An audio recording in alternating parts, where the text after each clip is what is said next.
ಅದಕ್ಕೊಂದೇ ಒಂದು ಜಗಳ ಆಗೋಯ್ತು ದೇವಸ್ಥಾನದೊಳಗೆ.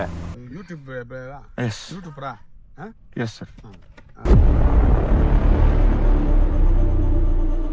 ಇವತ್ತು ಬೆಳಗ್ಗೆ ಬೇಗ ದರ್ಶನ ಆಯ್ತು. ಈಗ ಎಲ್ಲ ಪ್ಯಾಕ್ ಮಾಡ್ಕೊಂಡು ರೂಮಿಂದ ಹೊರಟಿದೀವಿ. ಮ್ಯಾಪ್ ಹಾಕೊಂಡ್ಬಿಡ್ತೀನಿ ತಡಿ. ಎಲ್ಲರೂ ಬೆಳಗ್ಗೆನೆ ಬೇಗ ಎದ್ದೋಳೋಣ ಅಂತ ಹೇಳ್ಬಿಟ್ಟು 4-5 o'clock ಎಲ್ಲ ರೆಡಿ ಆಗ್ಬಿಡೋಣ ಅಂತ ಹೇಳ್ಬಿಟ್ಟು ಪ್ಲಾನ್ ಮಾಡಿದ್ವಿ. ಎಲ್ಲಾರ್ಗು ನಾನೇ ಹೇಳಿದ್ದೆ ನನ್ನನ್ನು ಎದ್ದೋಳ್ಸ್ರಿ ಅಂತ ಹೇಳ್ಬಿಟ್ಟು. ಎಲ್ಲಾರನು ನಾನೇ ಎದ್ದೋಳಿದೆ ಗುರು. ಲಾಸ್ಟ್ಗೆ ಹೊಡೋಣ 175 ಹಾಕೊಂಡಿದ್ದೀನಿ. ರೂಮ್ ಎಲ್ಲ ಕ್ಲೀನ್ ಆಗಿತ್ತು, ಬಟ್ ಚಿಕ್ಕದ್ ಕೊಟ್ಟಿದ್ರು. 5 members ಒಂದೇ ರೂಮಲ್ಲಿ ಸ್ಟೇ ಮಾಡಿದ್ವಿ. ಈಗ ಬ್ಯಾಕ್ ಟು ಫಾರ್ಮ್. ತಿರ್ಗಾ ವಾಪಸ್ ಹಿಂಗೆ ಹೋಗ್ಬಿಡೋದ. ಬೇಗ ದರ್ಶನ ಆಯ್ತು. ಬೇಗ ಅಂದ್ರೆ ಇನ್ನೇನು ನಾರ್ಮಲ್ ಆಗಿ ಒಂದು 2 hours ಹಿಡೀತು. ಎಲ್ಲಾರ್ಗು ಹೇಳ್ದೆ ನಾನು ಬೇಗನೆ ಎದ್ಬಿಟ್ಟು 4 o'clock ಎದ್ದು ಆರಾಮಾಗಿ ಹೋಗಿ ದರ್ಶನಕ್ಕೆ ನಿಂತ್ಕೊಂಡ್ರೆ ಬೇಗ ಬರ್ಬೋದು ವಾಪಸ್ ಅಂತ ಹೇಳ್ಬಿಟ್ಟು ಅಂದಿದ್ದೆ. ಎಲ್ಲರೂ ಬೇಗ ಬಂದ್ರು, ಇಲ್ಲ ಅಂತಲ್ಲ. ಬಟ್ ಅದೇ 6 o'clock 6:15 ಆಗೋಗಿತ್ತು ನಾವೆಲ್ಲ ರೂಮಿಂದ ಆಚೆ ಹೋಗೋ ಅಷ್ಟರಲ್ಲಿ. ಒಂದು 6:30 ರೀಚ್ ಆದ್ವಿ ಟೆಂಪಲ್. ಅದು ನೋಡಿದ್ರೆ 7:30 ತನಕ ದರ್ಶನಕ್ಕೆ ಯಾರಿಗೂ ಅಲೋ ಇಲ್ವಂತೆ. ನಾವೇನಂತ ಪ್ಲಾನ್ ಮಾಡ್ಕೊಂಡಿದ್ವಿ, ಬೇಗ ಹೋಗ್ಬಿಟ್ಟು ದರ್ಶನ ಮುಗಿಸ್ಕೊಂಡು ಒಂದೇ ಸಲ ಇದಕ್ಕೆ ರಾಮೇಶ್ವರಂಗೆ ಹೋಗ್ಬಿಡೋಣ ಅಂತ ಅನ್ಕೊಂಡ್ವಿ. 8 o'clock ಎಲ್ಲ ರಾಮೇಶ್ವರಂಗೆ ಹೊರಟ್ಬಿಡೋಣ, ರೂಮ್ ಬಿಟ್ಬಿಡೋಣ ನಾವು ಅಂತ ಅನ್ಕೊಂಡ್ವಿ. ಇಲ್ಲಿ ನೋಡಿದ್ರೆ 8:45 ಆಗೋಯ್ತು ರೂಮ್ ಬಿಡೋ ಅಷ್ಟರಲ್ಲಿ. ಅದಕ್ಕೆ ಏನ್ ಮಾಡಿದ್ವಿ, ಅಲ್ಲಿಂದ ಆಚೆ ಬಂದು ಒಂದ್ ಸ್ವಲ್ಪ ಏನಾದ್ರು ತಿನ್ಕೊಂಡು ಟೀ ಕುಡ್ಕೊಂಡು ಆಮೇಲೆ ರೂಮಿಗೆ ಬಂದು ಒಂದ್ ಸ್ವಲ್ಪ ಹೊತ್ತು ಕೂತ್ಕೊಂಡು ತಿರ್ಗಾ ಫ್ರೆಶ್ ಅಪ್ ಆಗಿ ಆಮೇಲೆ ಹೊರಟಿದೀವಿ ನಾವು. ಆಗ್ಲೇ 10:15 ಆಯ್ತು. ಇನ್ನ ಒಂದು ಮೊಬೈಲ್ ಒಳಗ್ ಬಿಡಲ್ಲ ಇಲ್ಲಿ ದೇವಸ್ಥಾನದೊಳಗೆ. ಮೊಬೈಲ್ ಬಿಡಲ್ಲ, ಜೋಬಲ್ಲೇ ಇಟ್ಕೋತೀವಿ ಅಂದ್ರು ಬಿಡಲ್ಲ ಮೊಬೈಲ್ನ. ಯಾಕಂದ್ರೆ ಫೋಟೋಸ್ ಎಲ್ಲ ತಕ್ಕೋತೀರಾ ಅದು ಇದು ಅಂತ ಹೇಳ್ಬಿಟ್ಟು ಅಂತಾರೆ. ಬಟ್ ಇನ್ನ ಒಂದೇನಂದ್ರೆ ಅವ್ರ ಹತ್ರನೇ ಲಾಕರ್ಸ್ ಎಲ್ಲ ಇದೆ, ಮೊಬೈಲ್ ಲಾಕರ್ಸ್ ಎಲ್ಲ ಇದೆ. ಅಲ್ಲಿ ಏನಾಗಿದೆ ಗೊತ್ತಾ, ಒಂದೇ ಈಗ ಅದು ನಾರ್ಮಲ್ ಆಗಿ ಫ್ರೀ ಆಗಿ ಕೊಟ್ಬಿಡ್ಬೇಕು. ಇವಾಗ ಮೊಬೈಲ್ ಅಲ್ಲಿ ಅಲೋ ಇಲ್ಲ ಅಂದ್ಮೇಲೆ ನಮ್ಗೆ ಆ ಮೊಬೈಲ್ ಸ್ಟೋರ್ ಮಾಡ್ಕೊಳ್ಳೋದಕ್ಕಾದ್ರೂ ಅವ್ರು ಫ್ರೀ ಆಗಿ ಸ್ಪೇಸ್ ಕೊಟ್ಬಿಟ್ಟು ಫ್ರೀ ಆಗಿ ನೀಟಾಗಿ ಅಂದ್ರೆ ಸೆಕ್ಯೂರ್ ಆಗಿ ಇಟ್ಟಿರ್ಬೇಕು. ಅವ್ರು ಸೆಕ್ಯೂರ್ ಆಗಿ ಇಡೋದಕ್ಕೇನೆ 5 rupees ಚಾರ್ಜ್ ಮಾಡ್ತಾರೆ. ರೈಟ್ ಹೋಗ್ಬೇಕಾ ಇಲ್ಲಿ? 5 rupees ಚಾರ್ಜ್ ಮಾಡ್ತಾರೆ ಫರ್ ಮೊಬೈಲ್. ಇವಾಗ ನಂದೇ 2 ಮೊಬೈಲ್ ಇತ್ತು, 2 ಮೊಬೈಲ್ಗೂ 5 rupees 10 rupees ಆಗೋಯ್ತು. ನಾವಲ್ಲಿ ಉಂಡಿಗೆ ಹಾಕೋದು ಇಲ್ಲೇ ಪೇ ಮಾಡ್ಬಿಡ್ತೀವಿ.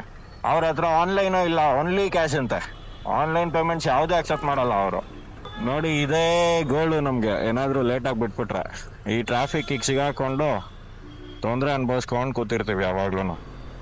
ಆಯ್ತಾ? ಆಮೇಲೆ ಒಳಗಡೆ ಒಂದು ಫೆಸಿಲಿಟಿ ನನಗೇನು ಇಷ್ಟ ಆಯ್ತು ಅಂದ್ರೆ 4 ಡೈರೆಕ್ಷನ್ ಇಂದನು, east west north south 4 direction ಇಂದನೂ ಎಂಟ್ರಿ ಇದೆ.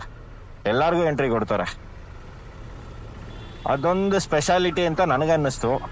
ಯಾಕಂದ್ರೆ ಇಲ್ಲಿ ತನಕ ನಾನು ಹೋಗಿರೋ ದೇವಸ್ಥಾನಕ್ಕೆ ಯಾವ್ದ್ರಲ್ಲೂ ಈ ತರ ಫೆಸಿಲಿಟೀಸ್ ಇಲ್ಲ. 4 ಡೈರೆಕ್ಷನ್ ಇಂದನೂ ಬರ್ತಾರೆ, 4 ಡೈರೆಕ್ಷನ್ ಇಂದನೂ ಹೋಗ್ತಾರೆ ಆಚೆ. ಆಮೇಲೆ ಒಳಗಡೆ ಹೋದ್ರೆ ಯಾವ ಕಡೆ ಎಕ್ಸಿಟ್ ಅಂತಾನೆ ಗೊತ್ತಾಗಲ್ಲ ನಮ್ಗೆ. ಅಷ್ಟು ಚೆನ್ನಾಗಿದೆ ದೇವಸ್ಥಾನ, ಎಲ್ಲ ಹಳೇದು. ಬಟ್ ಒಂದೇನಂದ್ರೆ ಅದೇ ಈ ತರ ಮಾಡ್ತಾರೆ, ಮೊಬೈಲ್ ಒಳಗ್ ಬಿಡಲ್ಲ. ಇವಾಗ ಧರ್ಮಸ್ಥಳದಲ್ಲೇ ಬಿಡ್ತಾರೆ, ಎಲ್ಲಾ ಕಡೆನೂ ಬಿಡ್ತಾರೆ. ಇಲ್ಲಿ ಒಳಗೆ ಬಿಡಲ್ಲ, ಮೊಬೈಲ್ ಅಂತೂ ಒಳಗೆ ಇಲ್ಲ. ಸ್ಟೋರ್ ಮಾಡೋದಕ್ಕೆ 5 rupees ಚಾರ್ಜ್ ಮಾಡ್ತಾರೆ ಫರ್ ಮೊಬೈಲ್. ಫೋಟೋಸ್ ತೆಗಿಯಕ್ ಬಿಡಲ್ಲ ಅಂತ ಹೇಳಿದ್ರೆ ಯಾರನ್ನಾದ್ರೂ ಒಂದು 4 ಜನ ಇಡಬೇಕು ಅಲ್ಲ. ಬಿಡಿ ಹೋಗ್ಲಿ, ಎಷ್ಟು ಮಾತಾಡಿದ್ರು ಅಷ್ಟೇ. ಬಟ್ ಅದು ಚೆನ್ನಾಗಿತ್ತು ದೇವಸ್ಥಾನ. ಬೇಗ ಆಯ್ತು ದರ್ಶನ, 2 hours ಎಲ್ಲ ಆಯ್ತು. ಬೇಗ ಹೋಗಿದ್ರೆ ಇನ್ನೂ ಬೇಗ ಆಗಿರೋದು. ಈಗ ನಮ್ಗೊಂದು ಸ್ವಲ್ಪ ಪ್ರಾಬ್ಲಮ್ ಏನಕ್ಕೆ ಅಂದ್ರೆ ರಾಮೇಶ್ವರಂಗೆ ಹೋಗೋದಕ್ಕೆ ಅವ್ರಾಗ್ಲೇ ಎಕ್ಸ್ಪಲ್ಸ್ ಅವ್ರಾಗ್ಲೇ ದಾಟ್ಬಿಟ್ಟಿದ್ದಾರೆ ನಮ್ಮನ್ನ. ಅವ್ರನ್ನ ಕ್ಯಾಚ್ ಮಾಡ್ಕೋಬೇಕು. ಅವನೇನ್ ಚಾಲೆಂಜ್ ಮಾಡ್ಬಿಟ್ಟಿದ್ದಾರೆ ನನ್ಗೆ. ಏನಂತ, ನಿಮ್ಮನ್ನ ಕ್ಯಾಚ್ ಮಾಡ್ಬಿಡ್ತೀವಿ ನಾವು, ಸರಿ ನನ್ನನ್ನು ಕ್ಯಾಚ್ ಮಾಡಿ ನೋಡ್ರಿ, ನೋಡೋಣ, ರಾಕೆಟ್ ಹೋದಂಗೆ ಹೋಗ್ಬಿಡ್ತೀನಿ ನಾನು ಅಂತ ಹೇಳಿದಾನೆ. ನಾನು ಸುಮ್ಮನೆ ಒಂದೇ ಒಂದು ಯಾವ್ದಾದ್ರು ಟ್ರಕ್ ಬ್ಯಾಗ್ ಯಾವ್ದಾದ್ರು ತಗೊಂಬಂದ್ಬಿಡ್ಬೇಕಾಗಿತ್ತು ಸುಮ್ಮನೆ. ಇದು ಟಾಪ್ ಬಾಕ್ಸ್ ಹಾಕಿಸ್ಕೊಂಡಿದೀನಿ ಅಂತ ತಗೊಂಬಂದ್ಬಿಟ್ಟೆ. ಟಾಪ್ ಬಾಕ್ಸ್ ಒಂದು 10-15 kg ಇದೆ ಇವಾಗ. ಎಲ್ಲಾದ್ರೂ ಹೋಗ್ಬೇಕಾದ್ರೆ ಅದೊಂದು ಹೊತ್ಕೊಂಡು ಓಡಾಡ್ಬೇಕು. ಅದ್ರೊಳಗಿರೋದು ಒಂದು 2 kg 3 kg ಇರ್ಬೋದೇನೋ ಅದ್ರೊಳಗೆ ಅಷ್ಟೇ. ಎಕ್ಸ್ಟ್ರಾ ಬಟ್ಟೆ ನಾರ್ಮಲ್ ಏನು ನನ್ನ ಥಿಂಗ್ಸ್ ಅಷ್ಟು ಬಿಟ್ರೆ ಇನ್ನೇನು ಇಲ್ಲ ಟಾಪ್ ಬಾಕ್ಸ್ ಅಲ್ಲಿ. ಒಂದು Insta360 ಕಿಟ್ ಪೌಚ್ ಇದೆ. ಆಮೇಲೆ ಇನ್ನ ಒಂದು ಏನಿದೆ, ಕಿಟ್ ಬ್ಯಾಗ್ ಒಂದಿದೆ. ಅದ್ ಬಿಟ್ರೆ ಇನ್ನೆಲ್ಲ ಬಟ್ಟೆನೇ ಇರೋದು. ಚೈನ್ ಲೂಬ್ ಒಂದಿದೆ, ಪ್ಲಸ್ ಬ್ರೇಕ್. ಲಾಸ್ಟ್ ಟೈಮ್ ಒಂದ್ಸಲ ನಾನು ಕೊಡೈಕೆನಾಲ್ಗೆ ಹೋದಾಗ ಬ್ರೇಕ್ ಫೇಲ್ಯೂರ್ ತರ ಹೋಗ್ಬಿಟ್ಟಿತ್ತು, ಯಾಕಂದ್ರೆ ಬ್ರೇಕ್ ಆಯಿಲ್ ಖಾಲಿ ಆಗ್ಬಿಟ್ಟು 2000 ಕಿಲೋಮೀಟರ್ಸ್ ಓಡಿಸಿದ್ರೆ ಅದು ಬ್ರೇಕ್ ಆಯಿಲ್ ಖಾಲಿ ಆಗ್ಬಿಡುತ್ತೆ, ಒಂದೊಂದ್ಸಲ ಹಾಕಿಸ್ಬೇಕು. ಅದು ಮೈನ್ ಪ್ರಾಬ್ಲಮ್.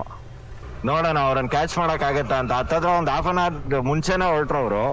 ನಾವೆಲ್ಲ ಫ್ರೆಶ್ ಅಪ್ ಆಗ್ಬಿಟ್ಟು ಹೊರಡೋದು ಲೇಟ್ ಆಯ್ತು, ಯಾಕಂದ್ರೆ ಪ್ಯಾಕಿಂಗ್ ಎಲ್ಲ ಇತ್ತು. ಆಮೇಲೆ ಚೆಕ್ಔಟ್ ಮಾಡ್ಬೇಕಾಗಿತ್ತಲ್ಲ ರೂಮ್ ಚೆಕ್ಔಟ್ ಮಾಡಿದ್ದಾದ್ಮೇಲೆ ನೋಡ್ಬೇಕಾಗಿತ್ತಲ್ಲ ಏನಾದ್ರು ಬಿಟ್ಟಿದೀವ ಏನು ಬಿಟ್ಟಿಲ್ವಾ ಅಂತ ಹೇಳ್ಬಿಟ್ಟು.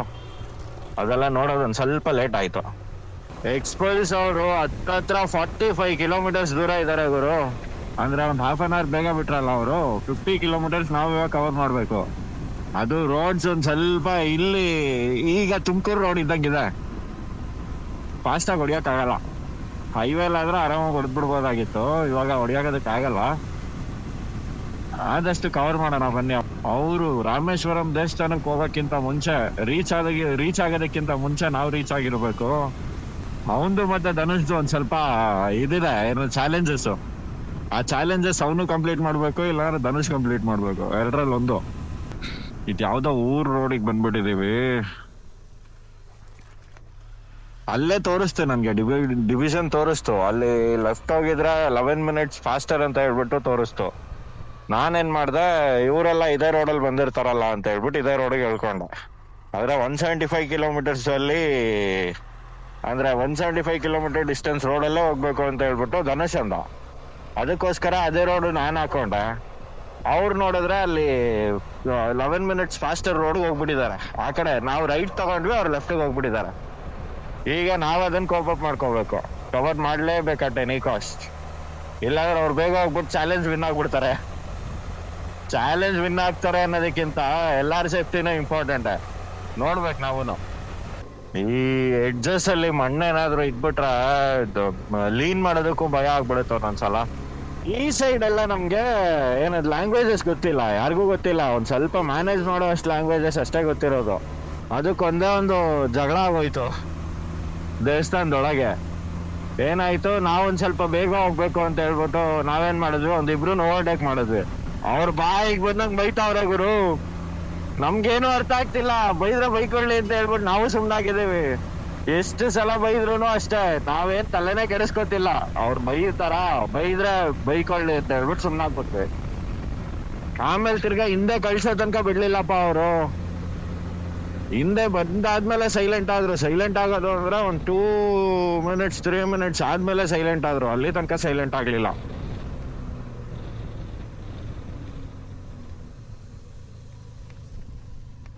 Sir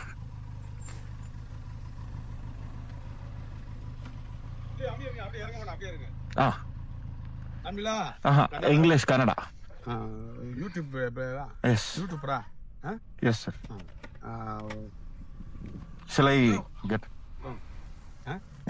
Shall I get down? YouTube Reason? A trip, we are going to trip. Route only. Temple and all. We finished Meenakshi temple. Now we are going to Rameshwaram. Then Dhanushkodi, then Kanyakumari. Then return to Bangalore. Route camera. Yeah, route camera. Mileage. Nearly we will get 30 to 32 on highways. In local roads, these and all, we will get on 22 or 23. Yes. Thank you, sir.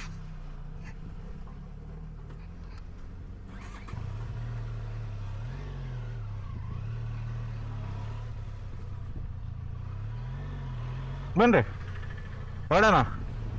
ಬಾಯಿಗೆ ಬಂದ್ಬಿಟ್ಟಿತ್ತು ಗುರು ನನ್ಗಂತೂ. Over ಸ್ಪೀಡಿಗೆ ಏನಾದ್ರು ಹಿಡಿತಾರೆ ಅಂತ ನನಗಂತೂ bike ಬಂದ್ಬಿಟ್ಟಿತ್ತು. ನನ್ನ ಪ್ರಕಾರ camera ನೋಡಿ ಬಿಟ್ ಕಳ್ಸಿದ್ರು, ಇಲ್ಲಾಂದ್ರೆ ಹಾಕೊಳಕ್ಕೆ ಅಂತಾನೆ ಬಂದಿದ್ದು. ಕನ್ನಡ ತಮಿಳ್ ಅಂತ ಕೇಳ್ತಾವ್ರೆ. ತಮಿಳ್ ಏನ್ ಅರ್ಥ ಆಗತ್ತೆ ನನ್ಗಲ್ಲಿ ತಮಿಳ್ ಅಂತಾರೆ ಹೇಳಕ್ಕೆ. ಇವ್ರೆಲ್ಲೋದ್ರು ಗುರು, ಇವ್ರು ಇನ್ನೂ ಬಂದಿಲ್ಲ. ಬೇಗ ಬಾ ಗುರು. ಯೂ ಟರ್ನ್ ತೋರಿಸ್ತಾ ಐತೆ ಗುರು. ಹಿಂದೆ ಇರೋದು ರೋಡು. ತಿರುಗ್ಸು ಹಿಂದಕ್ಕೆ. ನೀನ್ ಮುಂದೆ ಬಂದೆ ಅಂತ ನಾನು ಮುಂದೆ ಬಂದೆ. ಬಾಯಿಗೆ ಬಂದ್ಬಿಟ್ಟಿತ್ತು ನನ್ಗೆ. ಅವನು ಕ್ಯಾಮ್ರಾ ನೋಡ್ಬಿಟ್ಟು ಬಿಟ್ ಕಳ್ಸಿದ್ದು, ಇಲ್ಲಾಂದ್ರೆ ಬಿಟ್ ಕಳಿಸ್ತಿರ್ಲಿಲ್ಲ. ಕ್ಯಾಮ್ರಾನೇ ನೋಡ್ತಿದ್ರು, ಏನ್ ಮಾಡ್ತಾರೆ ಏನ್ ಬಿಡ್ತಾರೆ ಅಂತ ನನಗೆ ಭಯ ಆಗೋಯ್ತು. ಎಷ್ಟು ಗಾಡಿ ಮೈಲೇಜ್ ಎಷ್ಟು, ಎಲ್ಲಿ ತನಕ ಹೋಗ್ತಿರೋದು, ಏನ್ ಮಾಡ್ತಿರೋದು ಅಂತೆಲ್ಲ ಕೇಳಿದ್ರು. ಹೇಳ್ದ, ಪೂರ್ತಿ ಹೇಳ್ದ, ಹಿಂಗಿಂಗೆ ಮಾಡ್ತಿರೋದು, ಹಿಂಗಿಂಗೆ ಹೋಗ್ತಿರೋದು ಬೈಕ್ ರೈಡಿಂಗ್ ಅಂತ. ಅವನಾ ಹ್ಞೂ ಅಂತ ನಾನು ಸುಮ್ಮನೆ.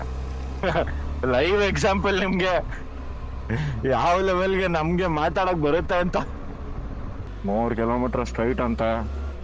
ಬನ್ನಿ, ಒಂದ್ ಹೆಂಗೋ ಕಂಟೆಂಟ್ ಸಿಕ್ದಂಗೆ ಆಯ್ತು.